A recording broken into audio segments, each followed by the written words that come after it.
त्याच भाजपच्या गोटातनं एक महत्त्वाची बातमी।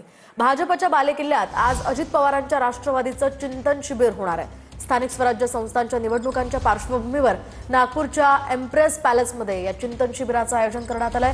छगन भुजबळ ओबीसी आरक्षणासंदर्भात एकीकडे पक्षाच्या शिबिरात काय भूमिका मांडणार याकडे सुद्धा सर्वांचं लक्ष लागलेलं आहे।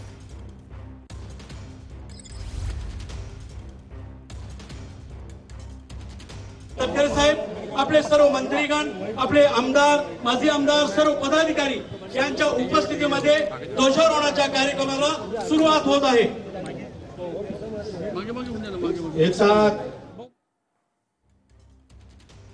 दरम्यान या संदर्भात अधिकची माहिती जाणून घेऊयात आमचे प्रतिनिधी गजानन उमाटे यांच्याकडून। गजानन, काय सांगाल, या शिबिराचं आयोजन करण्यात आलेलं आहे, काय अधिकचे अपडेट्स आहेत?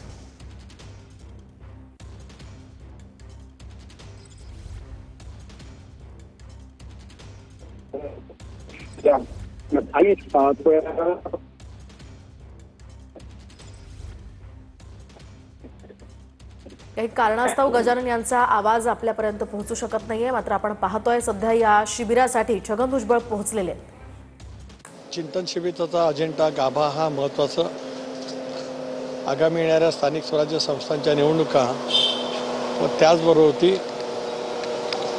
संघटनात्मक बांधणी, पुढच्या 5 वर्षाचा रोडमॅप, अशा अनेक विषयांच्यावरती आम्ही त्या ठिकाणी चर्चा करणार आहोत।